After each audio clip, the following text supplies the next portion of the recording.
কাঁচরাপাড়ায় বিজেপির পথসভায় আসলেন বিজেপি নেতা কৌস্তব বাগচি। শুনুন কি বললেন তিনি। মমতা বন্দ্যোপাধ্যায়ের নেতৃত্বাধীন সরকার চলছে এই রাজ্যে। সেই রাজ্যের একজন মন্ত্রী তিনি কলকাতায় দাঁড়িয়ে বলছেন কলকাতাকে তো আজ শুধু ট্রেলার দেখালাম, এবারে এমন টাইম দেবো ওকে আমি বলেছিলাম ওই দাঁড়িয়েলা মন্ত্রীকে বেশি বাড়বাড়ন্ত করো না, দাঁড়ি ছিঁড়ে পাকিস্তানে পাঠিয়ে দেবে। ভারতীয় জনতা পার্টির কর্মীরা যদি ক্ষিপ্ত হয় দাঁড়ি ছিঁড়ে পাকিস্তানে পাঠাবে। 70% মাথায় উঠে 30% আমরা দেখে যাচ্ছি।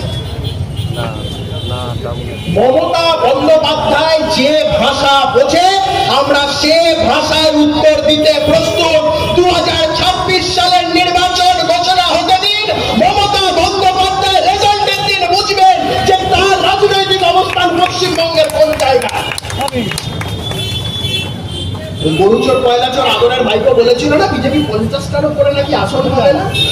আমি বলছি 26 সালের নির্বাচনের রেজাল্ট বেরোনোর পরে ভাইপো তুমি কোথায় থাকো আমরাও দেখবো। 26 সালে যেদিনকে রেজাল্ট বেরোবে কোনো কাকু কোনো পিসি কেউ বাঁচাতে পারবে না। আমরা বলছি হয় জেলে থাকবে নয় ভানুয়াতুর মতন কোনো আইল্যান্ডে গিয়ে তোমাকে থাকতে হবে, পশ্চিমবঙ্গে তোমার স্থান হবে না। যে ঘটনা দেখা গেল, যে ঘরে ঘটনা ঘটেছে সেই ঘর থেকে হকি স্টিক এবং হলুদ বেড কভার পাওয়া গেল, কি বলবেন?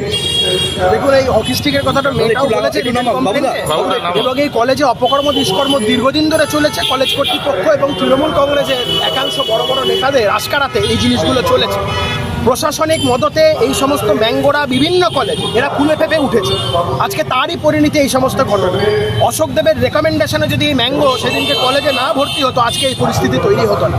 এই অরাজকতার জন্য সম্পূর্ণ দায়ী তৃণমূল কংগ্রেস এবং তাদের নেতারা তাদের প্রশাসন। গতকাল মীনাক্ষী মুখার্জি কাছরাপাড়া এসেছেন, বলেছেন 26-এ কেন কোনোদিনই বাংলায় বিজেপি ক্ষমতায় আসতে পারবে না। বিজেপির যে নীতি আদর্শ, আপনারা বিজেপিকে ভোট দেওয়া মানে ভুল। বিজেপি কখনোই বাংলায় ক্ষমতায় আসতে পারবে না, কি বলবেন? সেটিং রাজনীতিতে মীনাক্ষী মুখার্জি সুশান্ত ঘোষকে নিয়ে বক্তব্য রাখুন যে তার ভিডিওটা বেরিয়েছে সেটা কোনো ভদ্রলোকেরা সেই ভিডিও দেখতে পারে না। পর্ন সাইটে ওয়েবসাইটে আপলোড হওয়ার মতন একটা ভিডিও, তাই নিয়ে আগে মীনাক্ষী মুখার্জি কি বলছে সেটা।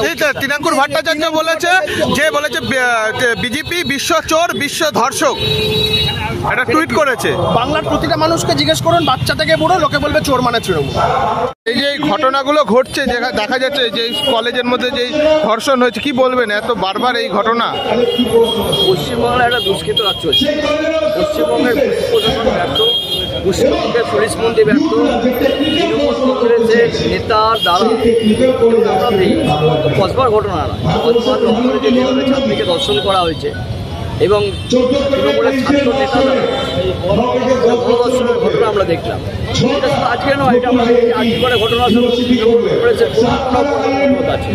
আমরা দেখেছি যখন আমাদের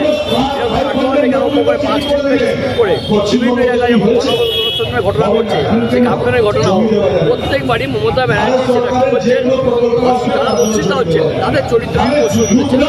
আজকেও আমরা দেখলাম যে রাজ্যের মন্ত্রী সাংসদেরা প্রশ্ন তুলছেন কেন একা গেছিলেন, মাধ্যমিকে ধর্ষণ করলে প্রশাসন কি করতে পারে। অর্থাৎ প্রত্যক্ষভাবে পরোক্ষভাবে এই ধর্ষণের ঘটনায় মদত দিচ্ছে এই তৃণমূল কংগ্রেস সরকার। তৃণমূল কংগ্রেসের নেতাদের অনুপ্রেরণায় আজকে বলেন মমতা ব্যানার্জি অনুপ্রেরণায় সমস্ত ঘটনা ঘটে। আজকে তৃণমূল কংগ্রেসের নেতাদের ঘটনায় অনুপ্রেরণায় এই সমস্ত ঘটনাগুলো ঘটছে। আজকের ঘটনাটাও আমরা দেখে রেখেছি। কামদুনি যারা ধর্ষণ করেছিলেন তারা আজকে রাস্তায় ঘুরে বেড়াচ্ছে, তাদের কোনো উত্তর এখনো পর্যন্ত শাস্তি ঘোষণা হয়নি, শাস্তিটা হয়। এই সরকার সম্পূর্ণভাবে ব্যর্থ। বাংলার মা বোনেদের নিরাপত্তা দিতে এই সরকার সম্পূর্ণ। কালকে কাছরাপাড়ায় মীনাক্ষী এসেছিল, মীনাক্ষী এসে বিজেপিকে শুয়োর বলে গণ্য করেছে। দেখুন, ওদের ভাষার সাথে আমাদের ভাষা নেই। ওরা একসময় নেতাজি সুভাষচন্দ্র বসুকে পেয়েছিল কবুল করেছিল। এই নেতাজি সুভাষচন্দ্র বসু দেশের স্বাধীনতা আন্দোলনে একটা বিরাট ভূমিকা গ্রহণ করেছেন এবং নেতাজিকে এতজনা করতে শুরু করেছেন। তারা নেতাজিকে একসময় সেইভাবে কবুল করেছিলেন। তো এই সমস্ত ব্যাখ্যা একটা উত্তরসূরি হিসেবে পেয়ে এসছে। তারা উত্তরসূরিরা এই সমস্ত বাক্য, এই সমস্ত বাক্যগুলো তারা এতদিন ব্যবহার করে আসছে উত্তরসূরিরা, সিপিএম। তো তারা সেখান থেকে পেয়ে এসছেন। তারই বংশধররা এদের মুখের ভাষা এরকমই থাকবে। তবে আমরা আশা রাখছি বাংলার মানুষ যেমন এদেরকে শূন্যতে পাঠিয়ে দিয়েছে, এরপরে মহাজাগতিক শূন্যে এদেরকে পাঠিয়ে দেবে।